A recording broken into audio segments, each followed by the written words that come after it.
Hi, ఈరోజు మనం రొయ్యల పికిల్ ఎలా చేయాలో చూద్దాం. ముందుగా ఒక గిన్నెలోకి 350 గ్రామ్స్ ఆయిల్ తీసుకుని అది హీట్ అయిన తర్వాత శుభ్రం చేసుకున్న 1 కేజీ రొయ్యలు ఉప్పు, కారం, పసుపు వేసి ఉడికించుకోవాలి. ఆ ఉడికించిన రొయ్యలు వచ్చి ఈ ఆయిల్లో వేసుకుని ఫ్రై చేసుకోవాలి.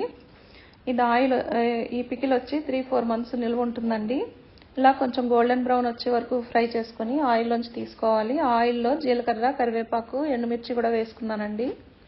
తర్వాత ఒక 4 టేబుల్ స్పూన్ల అల్లం వెల్లుల్లిపాయ పేస్ట్ వేసుకొని అది పచ్చివాసన పోయిన తర్వాత 3 టేబుల్ స్పూన్ల ధనియాల పొడి, 6 టేబుల్ స్పూన్ల కారం, అలాగే 3.5 టేబుల్ స్పూన్ల ఉప్పు, ఒక హాఫ్ టీ స్పూన్ వచ్చి లవంగాల పొడి, ఒక 2 టీ స్పూన్లు గసగసాల పొడి, ఒక హాఫ్ టీ స్పూన్ నిమ్మప్పు వేసుకొని బాగా మిక్స్ చేసుకోవాలి.